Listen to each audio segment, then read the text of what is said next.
കേരളം ഇന്ന് വരെ കണ്ടിട്ടില്ലാത്തൊരു മഹാഭൂകമ്പത്തിന് നമ്മുടെ ഭരണസിരാ കേന്ദ്രം ഇന്ന് സാക്ഷ്യം വഹിക്കുകയാണ്. പിണറായി വിജയൻ എന്ന ക്യാപ്റ്റൻ കപ്പൽ മുക്കി രക്ഷപ്പെട്ടപ്പോൾ ഇതാ അടുത്ത സർക്കാർ എത്തുന്നു, ആകാശത്തോളം വാഗ്ദാനങ്ങളുമായി. പക്ഷേ ഈ ദിവസം സെക്രട്ടേറിയറ്റിൽ നടക്കാൻ പോകുന്നത് ജനക്ഷേമമാണോ അതോ മറ്റൊരു മഹാവഞ്ചനയാണോ?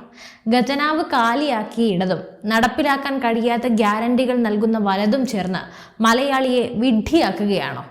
ഈ 4.5 ലക്ഷം കോടി രൂപയോളം വരുന്ന കടബാധ്യതയും ഈ ഇത്രയും പെൻഷൻ വാഗ്ദാനങ്ങൾ 3000 രൂപയുടെ പെൻഷൻ വാഗ്ദാനവും തമ്മിലുള്ള ആ കള്ളക്കടികളൊക്കെയാണ് നമ്മളിന്ന് തുറന്നു കാട്ടുന്നത്. അപ്പോൾ നമ്മൾ ഇന്ന് നിൽക്കുന്നത് കേരള ചരിത്രത്തിലെ ഏറ്റവും നിർണായകമായ ഒരു ഘട്ടത്തിലാണ്. കഴിഞ്ഞ 10 വർഷം നമ്മൾ കണ്ടത് എന്താണ്?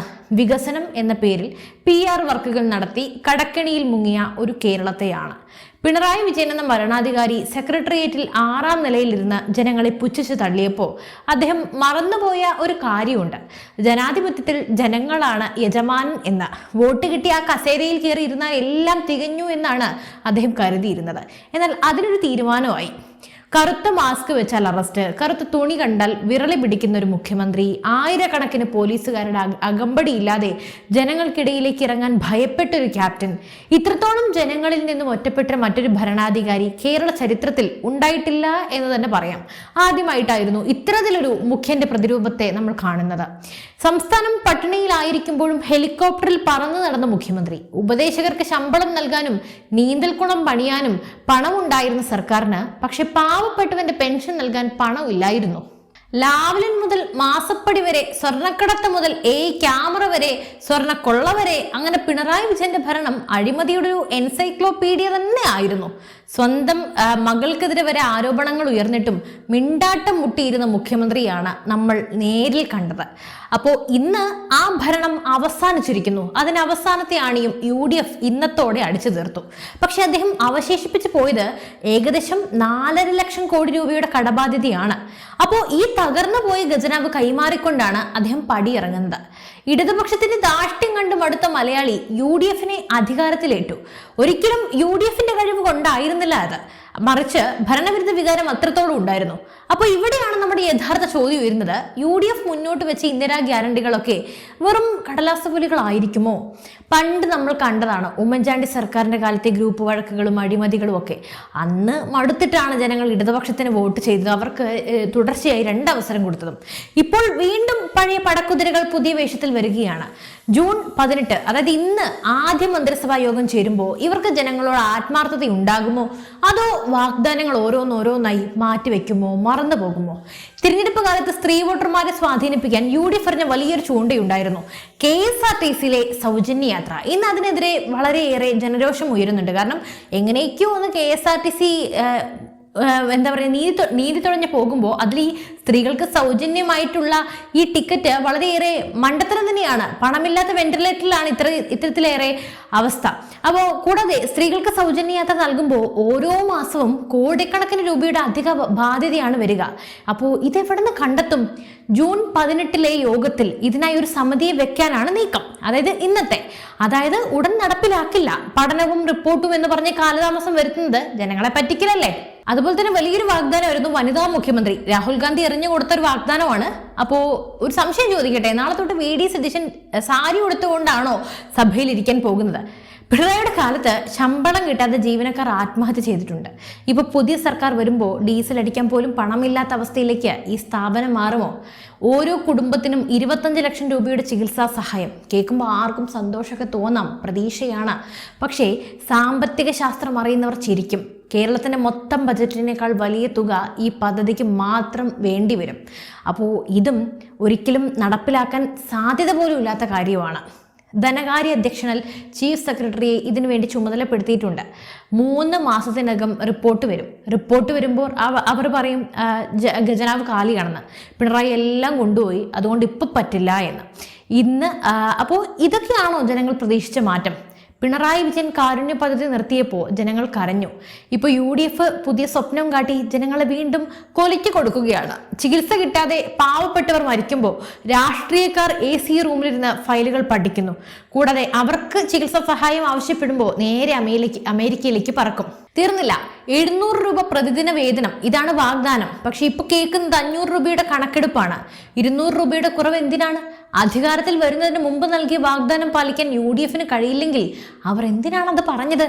ഇടതുപക്ഷം അവരെ തെരുവിൽ തല്ലിച്ചതച്ചു, UDF അവരെ വാഗ്ദാനങ്ങൾ നൽകി വഞ്ചിക്കുന്നു. രണ്ട് മുന്നണികളും അവരെ വെറും വോട്ട് ബാങ്കുകൾ മാത്രമായിട്ടാണ് കാണുന്നത്. ഇന്നത്തെ തീരുമാനം ഇവരുടെ ജീവിതത്തിന്റെ വെളിച്ചം വീശുമോ അതോ ഇരുട്ടിലാക്കുമോ എന്ന് കണ്ടു തന്നെ അറിയണം. 5 ലക്ഷം രൂപ വരെ പലിശയില്ലാത്ത വായ്പ നൽകുമെന്ന് പറഞ്ഞ് യുവാക്കളെ കൂടെ കൂട്ടിയ UDF, അതായത് പുതിയ സംരംഭങ്ങൾ തുടങ്ങാനൊക്കെ 5 ലക്ഷം രൂപയാണ് പലിശയില്ലാത്ത വായ്പ നൽകുക എന്ന് പറഞ്ഞത്. അപ്പോൾ ഇപ്പോൾ ബാങ്കുകളുടെ പുറകിൽ അവർ ഒളിക്കുകയാണ്. ബാങ്കുകൾ പണം നൽകണമെങ്കിൽ സർക്കാർ ഗ്യാരണ്ടി വേണം. കടത്തിൽ മുങ്ങിയ കേരള സർക്കാരിനെ ഏത് ബാങ്കാണ് വിശ്വസിക്കുക? പിണറായിയുടെ കാലത്ത് PSC റാങ്ക് ഹോൾഡർമാർ സെക്രട്ടേറിയറ്റിന് മുന്നിൽ മുട്ടിലിഴഞ്ഞ ചരിത്രമുണ്ട്. അതാർക്കും മറക്കാൻ സാധിക്കില്ല. വേദനാജനകമായ ഒരു ചിത്രമായിരുന്നു അത്. പുതിയ സർക്കാരിന്റെ കാലത്ത് യുവാക്കൾ ബാങ്കുകൾക്ക് മുന്നിൽ വായ്പയ്ക്കായി മുട്ടിലിഴയേണ്ടി വരുമോ എന്ന ചോദ്യമാണ് അടുത്തത്. തൊഴിലില്ലായ്മ പരിഹരിക്കാൻ വ്യക്തമായ പ്ലാൻ ഇല്ലാത്തവരാണ് ഈ ഗ്യാരണ്ടികളൊക്കെ പ്രഖ്യാപിക്കുന്നത്. അതുപോലെ തന്നെ കോളേജ് വിദ്യാർത്ഥിനികൾക്ക് മാസം 1000 രൂപ. ഇത് നടപ്പിലാക്കാൻ ഗുണഭോക്താക്കളുടെ എണ്ണം എടുക്കും അത്രേ. വോട്ട് ചോദിക്കാൻ വരുമ്പോൾ ഇല്ലാത്ത എണ്ണം എടുക്കൽ ഇപ്പോൾ എന്തിനു വേണ്ടിയാണ്? പെൺകുട്ടികളുടെ പഠന ചെലവ് കുറയ്ക്കാനല്ല, മറിച്ച് അടുത്ത തിരഞ്ഞെടുപ്പിലും വോട്ടുറപ്പിക്കാനാണ് ഈ നീക്കം. ഇഷ്ടംപോലെ വാഗ്ദാനങ്ങളുണ്ട്, കണ്ണ് മഞ്ഞളിക്കുന്ന തരത്തിലുള്ള വാഗ്ദാനങ്ങൾ. ഇതിലൊന്നെങ്കിലും നടപ്പിലാക്കുമോ? ഖജനാവിൽ പണമില്ലെന്ന് ഓരോ വരിയിലും പറയുന്ന സർക്കാർ എവിടെ നിന്ന് ഈ 1000 രൂപ എടുത്ത് നൽകും? പാവപ്പെട്ടവന്റെ നികുതി പണം എടുത്ത് പാവപ്പെട്ടവന് തന്നെ നൽകുന്ന ഈ മാന്ത്രിക വിദ്യ കൊണ്ട് ആര് രക്ഷപ്പെടാനാണ്? ഏറ്റവും വലിയ ചതി ഇതാണ്. സാമൂഹിക സുരക്ഷാ പെൻഷൻ 3000 രൂപയാക്കുമെന്ന് പ്രകടന പത്രികയിൽ ഉറപ്പു നൽകിയ UDF ഇപ്പോൾ തടി തപ്പുകയാണ്. ഉടനടി തീരുമാനമുണ്ടാകില്ല എന്ന് പറയാൻ ഇവർക്ക് എങ്ങനെയാണ് ധൈര്യം വരുന്നത്? എന്തായാലും രണ്ടും കണക്കാണ്. ഇടതും വലതും രണ്ടും സമാസമം. പഴയ സർക്കാർ പെൻഷൻ കുടിശ്ശികയാക്കി വൃദ്ധരെ പട്ടിണിക്കിട്ടു. പുതിയ സർക്കാർ വർദ്ധിപ്പിക്കില്ലെന്ന് പറഞ്ഞ് അവരെ നിരാശരാക്കുന്നു. പിന്നെ എന്തിനാണ് നിങ്ങൾ ഈ വാഗ്ദാനം നൽകിയത്? വോട്ട് തട്ടാൻ വേണ്ടി എന്ന് അതിനുവേണ്ടി എന്തും വിളിച്ചു പറയുന്ന രാഷ്ട്രീയ സംസ്കാരം കേരളത്തിന്റെ ശാപമാണ്. എത്ര കാലമായി ഇതൊക്കെ കേട്ടുകൊണ്ടിരിക്കുന്നു അല്ലേ? 3000 രൂപ കിട്ടുമെന്ന് പ്രതീക്ഷിച്ച് മരുന്ന് വാങ്ങാൻ കടം വാങ്ങിയ പാവം മനുഷ്യരോട് നിങ്ങൾ എന്ത് മറുപടി പറയും? മലയാളി ഏറ്റവും കൂടുതൽ ഭയപ്പെടുന്നത് മറ്റൊന്നാണ്. പിണറായി വിജയന്റെ അഴിമതികൾ UDF അന്വേഷിക്കുമോ എന്ന്. അതായത് സ്വർണ്ണക്കൊള്ളയുണ്ട്, മാസപ്പടിയുണ്ട്, അങ്ങനെ ഒരുപാട് അഴിമതിയുടെ നിര തന്നെയുണ്ട്. അപ്പോൾ മാസപ്പടി കേസിലൊക്കെ നടപടി ഉണ്ടാകുമോ? അതോ ഇന്ന് ഞാൻ നാളെ നീ എന്ന ഒത്തുതീർപ്പ് രാഷ്ട്രീയത്തിലേക്ക് ഇവർ പോകുമോ?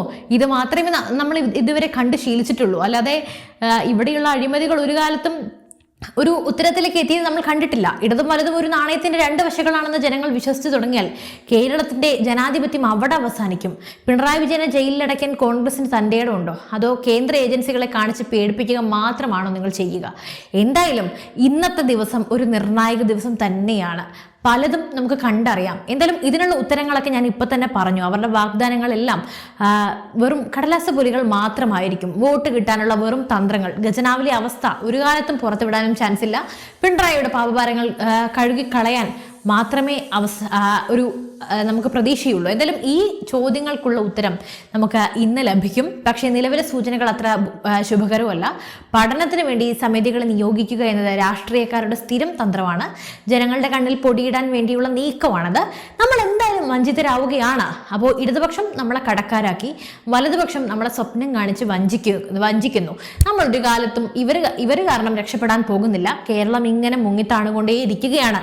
നമ്മുടെ നാട് എങ്ങോട്ടാണ് പോകുന്നത്? പ്രവാസികൾ അയക്കുന്ന പണം കൊണ്ട് മാത്രം ജീവിക്കുന്ന ഒരു സംസ്ഥാനമായി കേരളം മാറി.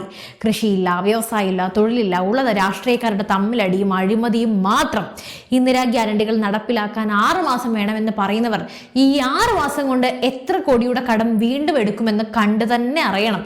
പലിശ അടച്ചടച്ച് നമ്മളുടെ ജീവിതം അങ്ങ് തീരും. നമ്മുടെ തലമുറകളും അങ്ങനെ അങ്ങ് തീരും.